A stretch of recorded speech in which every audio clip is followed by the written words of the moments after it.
Sa bansang may sugat, may dasal na umalingaw. May tanong sa konsensya, sino ang tatayo ngayon at ngayon? Hindi sa yaman na susukat ang dangal ng pangalan. Mas mahalaga ang puri kaysa pilak at kayamanan. Kapag ang tama'y may halagang di kayang bilhin, ang kabutihan ang pipiliin kahit walang makapansin. Kapag ang katahimikan ay nagiging kasalanan, ng pagtindig ay nagiging pananagutan. Hindi kami mananahimik sa gitna ng mali. Kapag ang mabuti kumilos, kasamaan ay hindi magwawagi. Para sa Diyos, sa tao, para sa bansa, pag-ibig ang sandat, paninindigan ng lakas.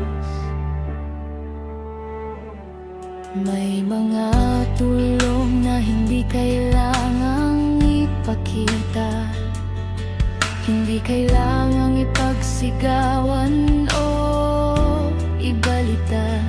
Sa bawat lihim na gawa ng tunay na malasakit, kapayapaan ang bunga, konsensya ang kapalit. Hindi lahat ng bayani ay naghahanap ng parangal. May mga pusong handang magsakripisyo ng tahimik at tapat.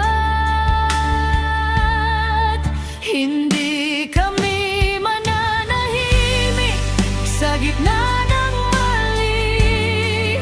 Ang kabutihan ay dapat mabuhay at magpatuloy pa rin. Sa bawat sugat ng bansang minamahal, kami kikilos, maglilingkod, walang kapalit.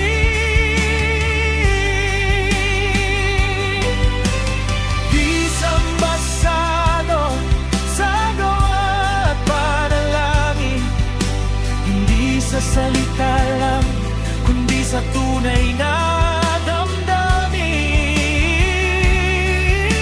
Mobile ng banal,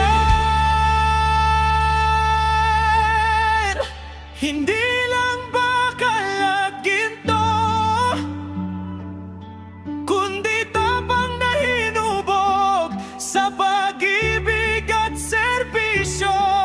Bravery transformed into love and service. Isang panata sa Diyos, sa tao, sa bansang tapat namin inibig.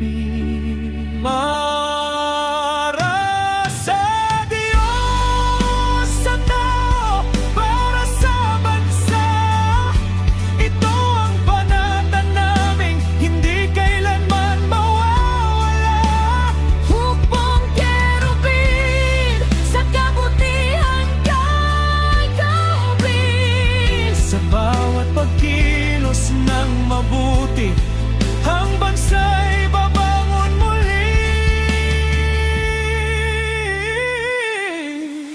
United, faithful and unbroken. Hukbong kerubin, Hukbong kerubin. para sa bansa.